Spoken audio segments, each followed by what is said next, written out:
Alright, ladies and gents, if you guys didn't already know, uh, well, Steve and I don't spend all day every day together, actually.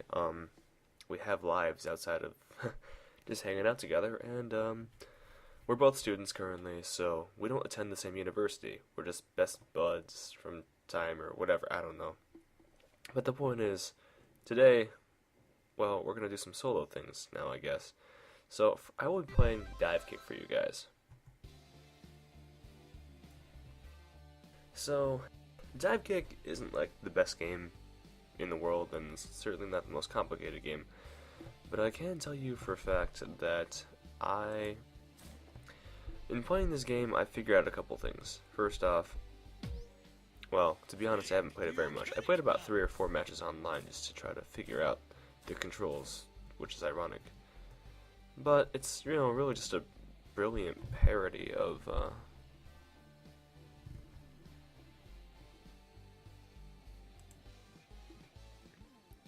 Alright, I'm gonna resume right here. Sorry guys, sorry about the cut right now. It's just that, life is hating me right now.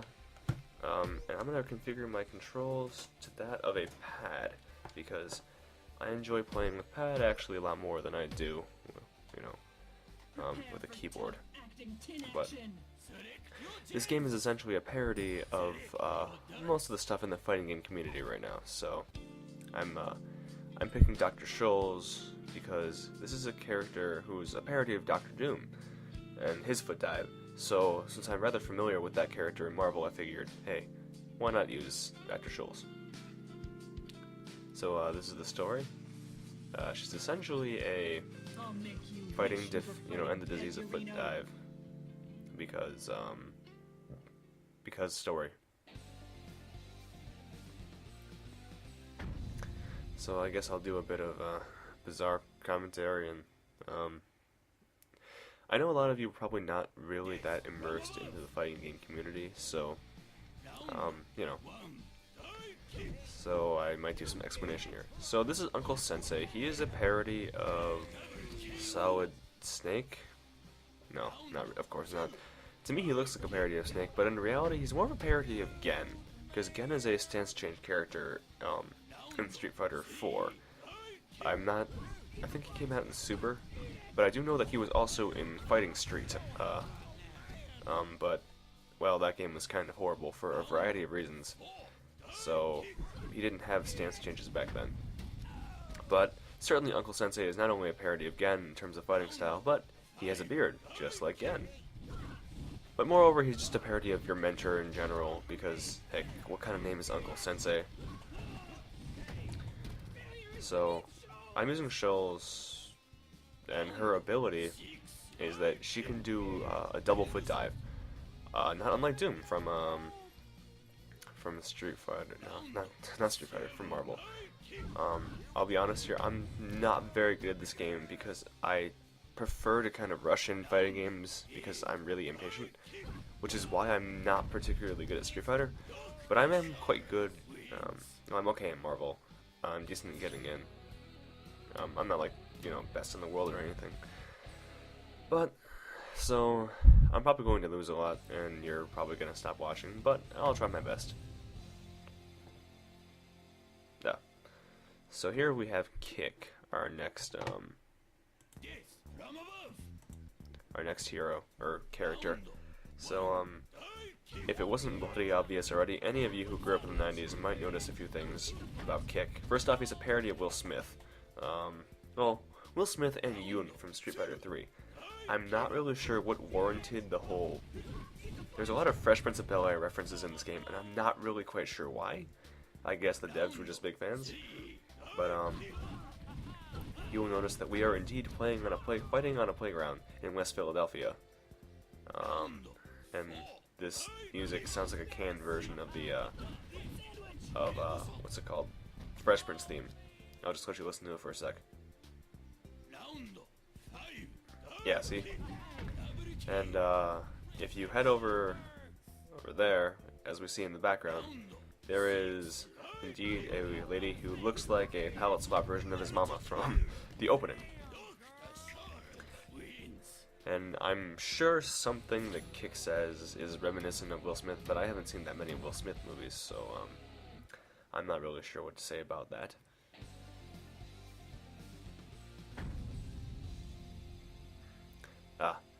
So I believe this is Kenny.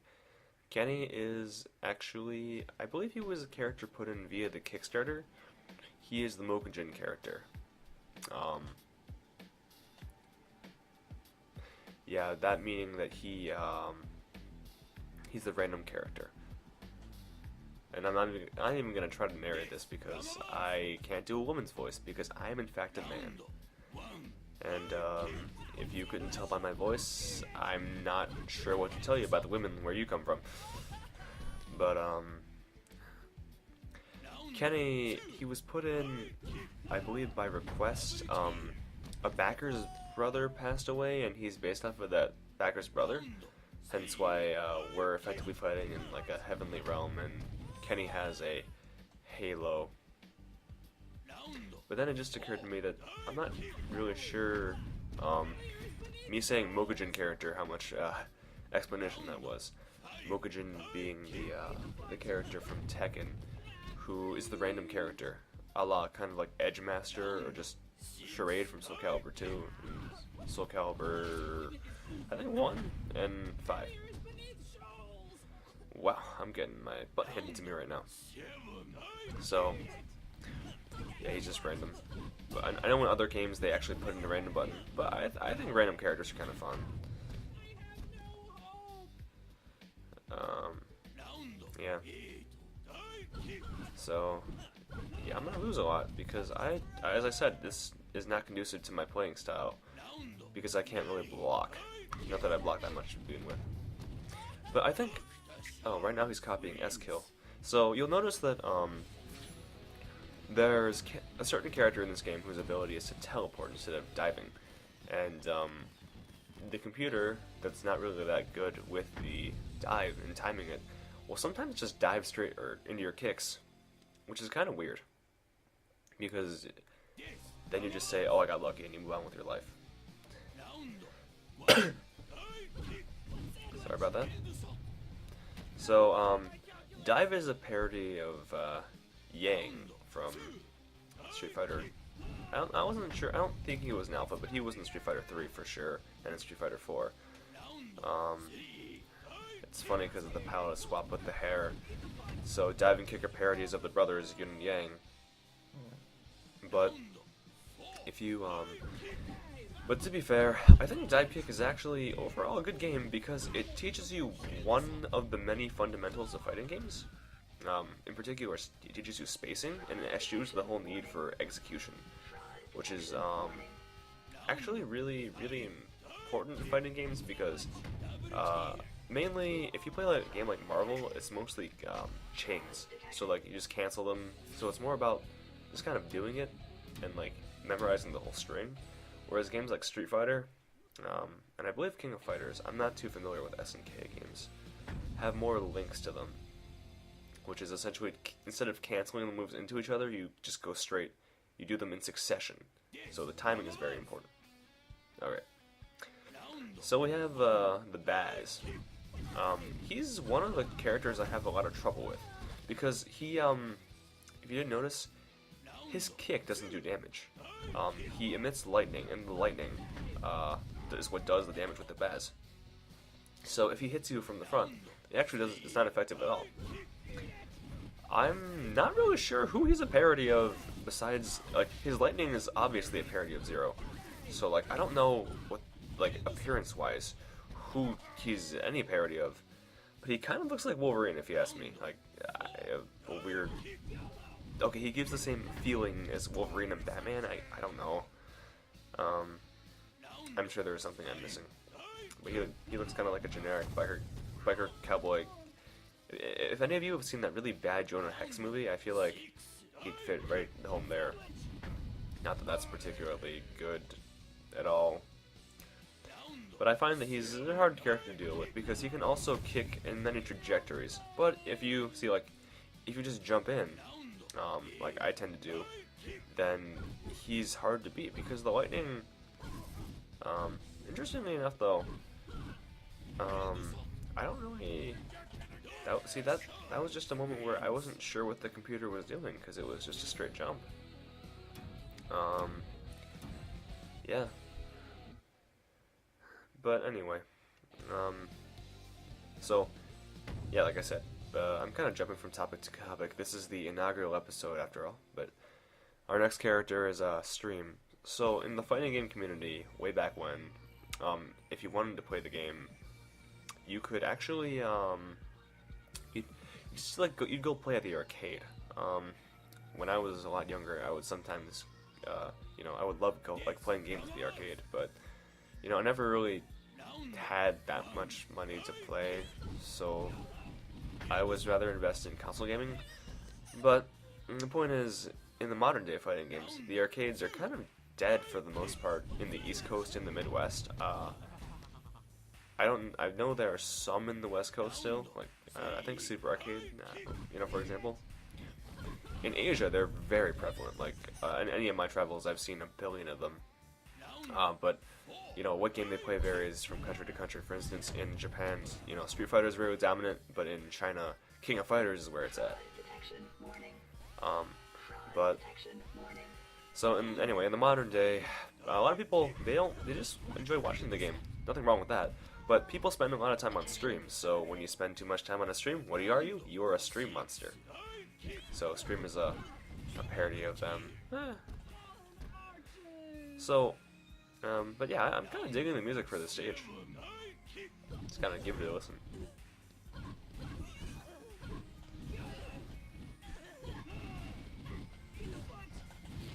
So, interestingly enough, I have...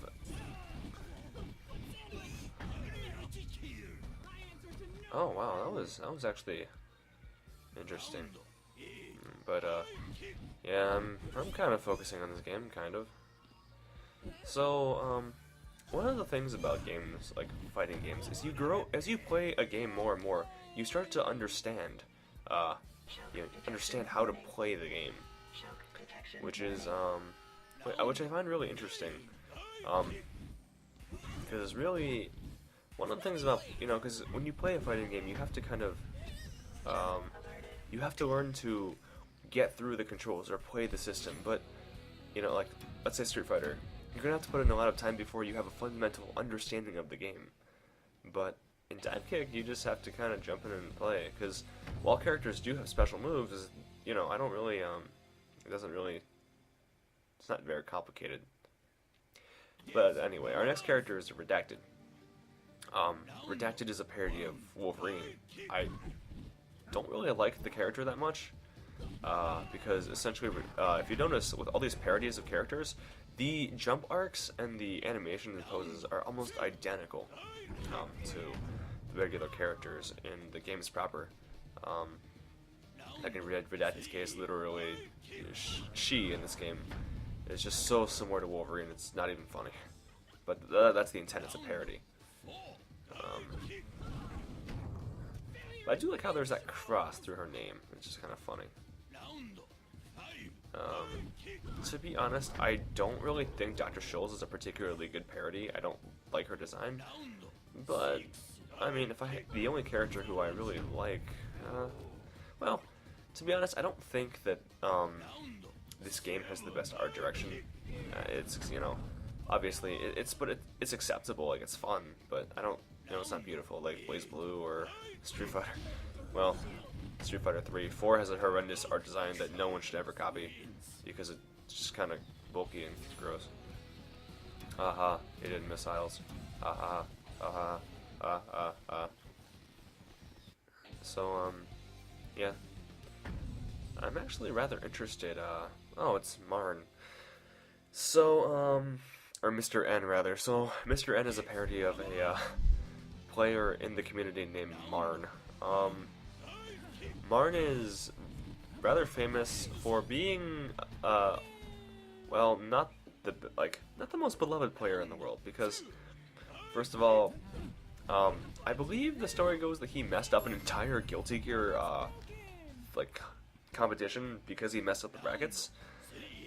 But also, more recently, I think I'm dating myself now, but because I have a couple of friends were asking me about this earlier, like who this guy was, because they were playing League of Legends, and apparently this guy was playing, like, he was playing League of Legends, and he wasn't good enough to stay on his own team, which I think is not only hilarious, but more importantly, something about cheating his teammates out of money? I don't know. But, if you really, Marlon really hit his heyday back in the day of Tatsunoko versus Capcom, because that was his game.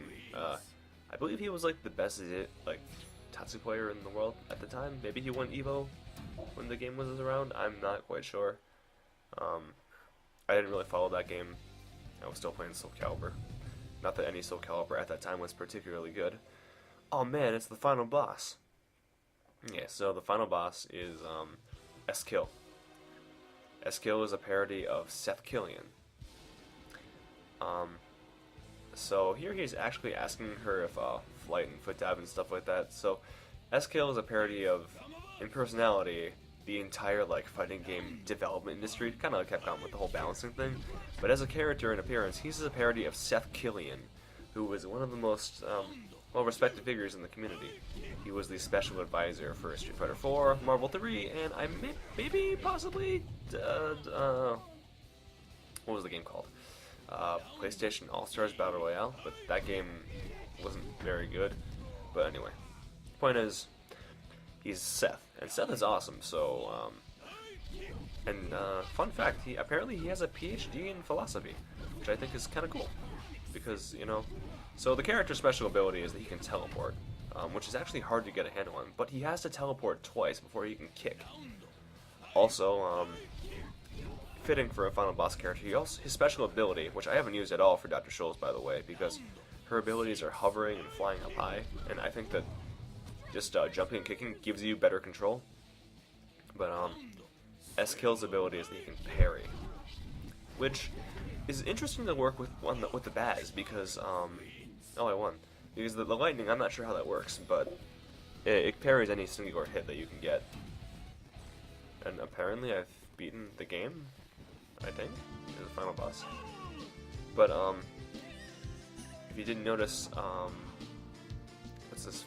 Seth S-Kill crosses his hands because that's how Seth plays video games, or arcade games rather. But cool, we have the ending. Oh man, Dr. Scholl's. All this fighting and she still doesn't have the answers. Well. I guess her story ended up being better than Dr. Doom's. I know it was extremely deep. Okay, so it was being developed by Iron Galaxy. I really think that the concept for this game is brilliant, and oh, cool. I think there's the outtakes for the trailers that they did. I mean, it's probably online somewhere for you guys. I'm just kind of here, giving my 2 bits about the game. But yeah, I just figured, because me and Steve are going to play this game against each other at some point, but we don't really, we haven't figured out how or when yet, so we're just, doing our own thing. And this is a relatively new game that I was really excited for, so I wanted to share my, first time trying to go through the plot with all of you guys, I guess. Sorry, this is my first time seeing all this. I guess they're training to learn how to dive kick, which I'm not sure if that's even, actually that's not possible by physics, unless you have an external, never mind. Yeah, I'm sorry that, this playthrough hasn't been very funny, has it? It's been more informative, if at all, which I don't know how meaningful that is to all of you watching at home or at work. I don't know. Whoa! Oh yeah, this game had a really big Kickstarter, which was awesome because I didn't know about it at the time because I'm not really that internet savvy, I guess. Now I know about the Kickstarter. It's just at the time I wasn't really in a position to donate. But it's cool that everyone has their name in here. I'm actually really excited for Skullgirls right now because a couple of my friends actually did donate to that, so I'm not sure if they're doing this with the credits as well. But oh yes, see Kenny, yes, as I said earlier, that is the thing. So yeah, that was DiveKick. Guys, let me know what you think below, and I might do a few more playthroughs, although they'll probably take a lot longer considering that I'm not really that familiar with a lot of the other characters, like DiveKick wise, even in their original games. But until next time, I'm not Steve.